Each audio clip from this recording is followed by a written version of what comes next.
मैं विवेक एक बार फिर से अपनी YouTube channel stock trading technique पर आपका हार्दिक स्वागत करता हूं। दोस्तों चलिए 22 तारीख का कैसा सेशन रह सकता है, निफ्टी इंडेक्स के 10 स्टॉक्स के ऊपर मैं अपना ओपिनियन आपके साथ शेयर कर रहा हूं। वैसे तो इन स्टॉक्स के ऊपर मैं रोज एक वीडियो अपलोड करता हूं, लेकिन माफ़ी चाहूँगा कि पिछले सेशन के लिए मैं अपलोड नहीं कर पाया था। तो अब देखते हैं कि 22 अप्रैल की क्या पॉसिबिलिटीज बन सकती हैं इन स्टॉक्स के अंदर। जैसा कि आप हिंदुस्तान पेट्रोलियम का स्टॉक देख रहे हैं स्क्रीन के ऊपर, और हमारी पोजीशन इसके अंदर 230 की पुट बाय करके हमने फ्यूचर्स को लॉन्ग किया हुआ है। और एक बार हम बहुत अच्छे प्रॉफिट में आ गए थे, 240-42 का एक टारगेट ऊपर का हमने देख लिया था, लेकिन हम एग्जिट नहीं हुए और फिर से हम उसी के आसपास आ गए। यानी 230 की पुट हमारी प्लस है और फ्यूचर्स हमारा लॉन्ग है। और अभी भी हम प्रॉफिट में है, लेकिन जैसा प्रॉफिट हमें 240 के आसपास तक आ रहा था वो नहीं मिल रहा। अब यहां से क्या पॉसिबिलिटीज बनती है, देखिए RSI 50 के आसपास है, तो ऐसा नहीं है कि अभी और गिरावट की पॉसिबिलिटी नहीं बनती, तो बिल्कुल बनती है। जैसा कि निफ्टी इंडेक्स दिखा रहा है, जो SGX निफ्टी की बात कर रहा हूं मैं, जब ये वीडियो रिकॉर्ड कर रहा हूं 21 तारीख को शाम को 6:15 बजे, उस टाइम तकरीबन 200 पॉइंट नेगेटिव साइड पर ट्रेड कर रहा है और गैप डाउन ओपनिंग की पॉसिबिलिटी बनती है मॉर्निंग में। और नेचुरली बात है, जो इंडेक्स है वो स्टॉक से ही बनता है और स्टॉक्स में भी गिरावट दर्ज की जा सकती है। तो हो सकता है कल हम इस स्टॉक में एक बेरिश ओपनिंग करें। और अगर आप ट्यूसडे की क्लोजिंग की बात करें तो उसके अंदर एक बेरिश हैमर भी क्रिएट हुआ था, यानी यहां से स्टॉक बेरिश साइड पर ट्रेड कर सकता है। और जिनको नई पोजीशन लेनी है, देखिए हमने जब पोजीशन ली थी हम 235 की पुट बाय करके भी फ्यूचर्स को लॉन्ग किया हुआ था, उसके बाद हमने 230 की पुट को बाय करके भी फ्यूचर्स को लॉन्ग किया हुआ था। और अब जो नई पोजीशन लेना चाहते हैं उनके लिए तो क्योंकि सेंटिमेंट्स मार्केट के वीक हैं, और अगर MACD की बात करें तो बेरिश साइड पर ट्रेड हो रहा है, तो एक गिरावट दर्ज की जा सकती है टारगेट 223 के लिए। हम अपनी पोजीशन में लॉन्ग साइड पर रहेंगे क्योंकि हमारी पोजीशन हेजिंग के साथ है, हमने पुट साथ में बाय की हुई है। और नई पोजीशन जो ट्रेडर्स हैं अगर नेगेटिव साइड पर ओपन होते हैं, हम अगर 230 से नीचे ओपन होते हैं तो 230 की कॉल बाय करके फ्यूचर सेल करने की एक स्ट्रेटजी बन सकती है। टारगेट होगा 223 का। ITC में भी हमारी 210 की पुट के साथ बाय करके हमने फ्यूचर्स को लॉन्ग कर रखा हुआ है। और मेरा ये मानना था कि इस स्टॉक में और बड़ी गिरावट नहीं है, क्योंकि अगर पैंडेमिक सिचुएशन भी आती है तो तब भी लोगों को खाने पीने की जरूरत होगी। और ITC ऐसे बहुत से प्रोडक्ट बनाती है जिसमें एक मास खपत होगी। तो उस तरीके से मुझे नहीं, पर्सनल मेरा व्यू है कि मुझे नहीं लगता कि ये स्टॉक 200 से नीचे जाएगा। लेकिन फिर भी अगर किसी ने सेंटीमेंट्स के हिसाब से ट्रेड करना है तो सेंटीमेंट्स तो है वीक और RSI है 39 की, तो अभी गुंजाइश अगर RSI के हिसाब से देखें तो बिल्कुल बनती है, 200 के नीचे भी जा सकता है। लेकिन जब भी एक बाउंस दिखा तो बाउंस भी बड़ा हो सकता है। तो इसीलिए आप देखिए जो रिसेंटली लो थे, अगर मैं फरवरी 1 की बात करूं तो वो 202 का था, उसके बाद कभी भी ये लोज नहीं टूटे। और इसलिए मैं ये कह रहा हूं कि यहां पर अगर बाउंस भी आता है तो एक बाउंस बड़ा हो सकता है, लेकिन क्योंकि पोजीशन आपकी हेज होगी और हम मंथ के एक्सपायरी से केवल 7 से 8-10 दिन दूर है, तो ऑप्शंस का प्रीमियम भी कम होगा। तो आप ऑप्शंस को हेजिंग के लिए बाय करके चल सकते हैं और साथ में फ्यूचर्स को लॉन्ग करने की एक स्ट्रेटजी ले सकते हैं।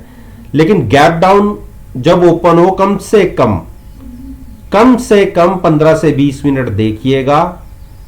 अगर और गिरावट नहीं गहराती तो ही लॉन्ग साइड पर जाइएगा, लेकिन डिप पर बाइंग करने की एक अच्छी पॉसिबल स्ट्रेटजी रहेगी। हिंडाल्को ने एक गिरावट दिखाई है, लेकिन आप देखिए इसने अपनी 9 दिन की मूव एवरेज ब्रेक नहीं की। और मेरा मानना है कि अगर ब्रेक होती है तो हम इस स्टॉक को 340 के आसपास बाइंग करके चल सकते हैं। तो 340 के आसपास अगर आपको गिरावट में दिखता है, मिलता है, तो आप at the money put buy करके फ्यूचर्स को लॉन्ग कर सकते हैं। डॉक्टर रेडी ने मेरे 5200 के टारगेट को टच कर दिया और मेरा ये मानना था कि यहां पर आरएसआई एक ओवर सोल्ड पोजीशन में पहुंच जाएगी और ये जो गैप बना है ये भी फिल होना बाकी है। तो अगर आपको 5200 के आसपास, देखिए इसकी क्लोजिंग मिली है 51,560, अगर 5200 के आसपास आपको ट्रेड दिखता है तो वहां पर लॉन्ग कॉल को बाय करके फ्यूचर सेल करने की स्ट्रेटजी होगी, क्योंकि आरएसआई इसकी काफी हाई लेवल पर पहुंच चुकी है। तो यहां पर हम थोड़ा सा 50 से 100 पॉइंट के ऊपर जाने के बाद शॉर्ट करने की एक स्ट्रेटजी क्रिएट करेंगे, ताकि जब ये गैप फिल हो तो हम अच्छे प्रॉफिट में आ जाए। सिप्ला ने भी देखिए ऊपर के लेवल से एक गिरावट दिखाई है, और मैंने अपनी तमाम पिछली वीडियोस में बोला था कि अगर 940 जब क्रॉस करें 960-70 के आसपास आए तो वहां पर आप कॉल बाय करके फ्यूचर सेल करने की एक स्ट्रेटजी ले सकिए। और मुझे लगता है कि आने वाले दिनों में 900 के टारगेट आपको देखने को मिल सकते हैं। आप देखिए फार्मा सेक्टर के स्टॉक्स को मैं सेल कर रहा हूं, उसका मेन रीजन ये है, जबकि फार्मा सेक्टर की डिमांड ज्यादा है, लेकिन ये सारे के सारे सेक्टर हाईली ओवरबॉट हो चुके हैं।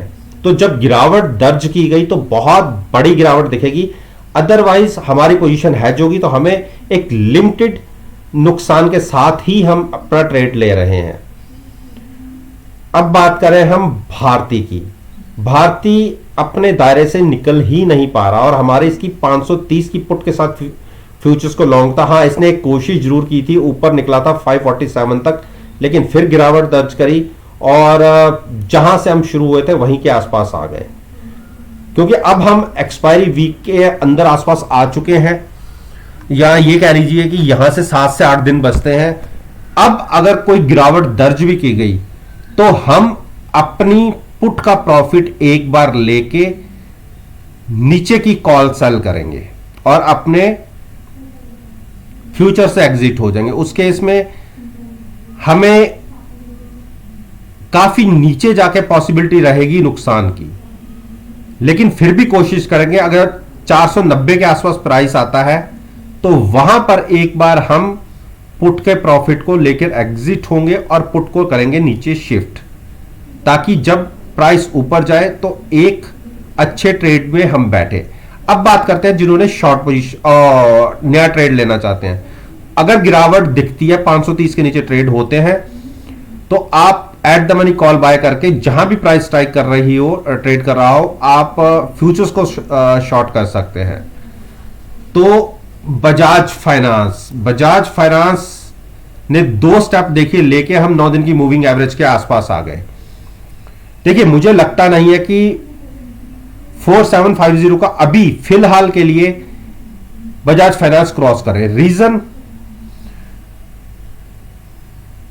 क्योंकि जैसा आपने एचडीएफसी बैंक्स के रिजल्ट्स देखे हैं, केवल 2% की ग्रोथ, 37% के प्रोविजनिंग एक्स्ट्रा उनको करनी पड़ी। तो मुझे लगता है कि बजाज फाइनेंस के रिजल्ट्स के अंदर भी दबाव देखा जाएगा। हो सकता है कि उनके भी एनपीएस बढ़ जाए। मानता हूं कि बजाज फाइनेंस छोटे लोन्स देता है, लेकिन छोटे लोन्स के डिफॉल्ट होने का खतरा भी काफी होता है। तो मुझे लगता है कि एक बार हम हो सकता है कि फिर से 4500 को टच करें। अगर गैप डाउन होता है ओपन तो 10 से 15 मिनट देखिए, जहां पर ट्रेड कर रहा हो at the money call buy करके फ्यूचर सेल करने की एक स्ट्रेटजी हो सकती है। क्योंकि अब हमने जो ट्रेड करना शुरू किया है, जो हमारे रिसेंटली मतलब फरवरी के लोज थे, उसको भी हमने ब्रेक करके नीचे ट्रेड एक बार करना शुरू किया था। और अगर यहां से गिरावट बढ़ी तो गिरावट बहुत बड़ी हो सकती है, तो शॉर्ट पे ट्रेड मिल सकता है। अब बात करते हैं अरविंदो फार्मा ने भी एक बेरिश हैमर बनाया है, और मैंने इसमें भी कहा था कि अगर 1000 के आसपास जो इसके रिसेंटली हाई क्या क्लोजिंग प्राइस थे, जो 25 जनवरी का एक प्राइस था क्लोजिंग प्राइस, उसके आसपास ये ट्रेड कर रहा है। और अगर 1050 के आसपास प्राइस जाए तो वहां पर आप एक कॉल बाय करके फ्यूचर सेल करने की स्ट्रेटजी ले सकते हैं। रीजन, आरएसआई 75-76 के आसपास होगा, और जब भी प्राइस यहां पे, अगर आप पीछे की हिस्ट्री उठा के देख लीजिए, जब भी प्राइस 72 73 के आसपास RSI में जाता है तो वहां से गिरावट दर्ज की जाती है।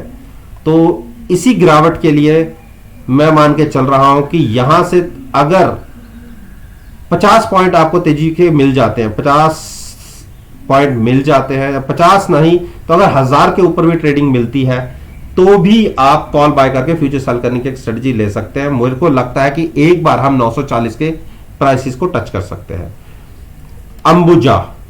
अंबुजा ने एक गिरावट दिखाई है। वैसे तो ये स्टॉक डिप पर बाइंग करना ही बनता है, लेकिन अगर आपको 290 के आसपास, जैसे मैं अपनी पिछली वीडियोस में भी बोला था, 290 या उसके नीचे अगर थोड़ा सा आपका नजरिया लॉन्ग टर्म का है तो आप नीचे के लेवल से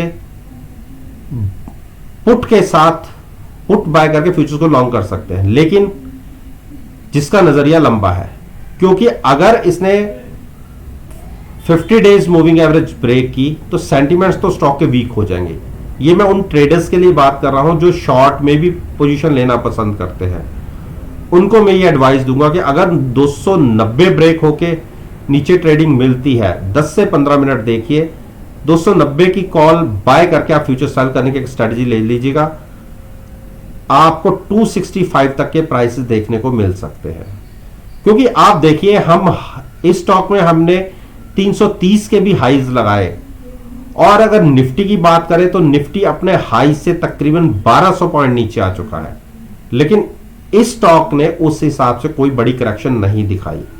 तो इसीलिए ये सीमेंट सेक्टर के जितने भी स्टॉक्स हैं, मैं इनको बहुत इनके अंदर बुलिश हूं कि जब भी मार्केट में एक रिवर्सल देखा तो आपको सभी को पता है कि इंफ्रास्ट्रक्चर सेक्टर जीडीपी के अंदर बहुत बड़ा रोल अदा करता है और ये उसकी रीढ़ है। तो मेरा मानना यह है कि देखिए, एक संकट का बादल जरूर गहराया हुआ है, लेकिन जिस दिन ये बादल छटे आप देखिएगा कितना बड़ा बाउंस बैक देखने को भी मिल सकता है। पोजीशन अपनी हेजिंग के साथ ही ट्रेड करिए। ओवरनाइट पोजीशन कोई भी लेनी है तो आप हेजिंग के साथ ही ट्रेड करिए, ताकि आपको पता हो कि मिनिमम रिस्क आपका कितना है और मैक्सिमम रिवॉर्ड के लिए अपनी पोजीशन को कैरी करिए। तो दोस्तों, ये मैंने निफ्टी इंडेक्स के 10 स्टॉक्स के ऊपर अपना ओपिनियन आपके साथ शेयर किया है, और मेरा मानना है कि अगर मेरी इस वीडियो को आप 22 अप्रैल के सेशन के साथ एनालाइज करेंगे, यकीन मानिएगा आपको बहुत अच्छे पॉजिटिव रिजल्ट्स देखने को मिलेंगे। वीडियो अच्छी लगी हो तो लाइक कीजिए, शेयर कीजिए और मेरे यूट्यूब चैनल को सब्सक्राइब करना मत भूलिएगा। इस बात के साथ मैं आपसे विदा लेता हूं और एक नई वीडियो के साथ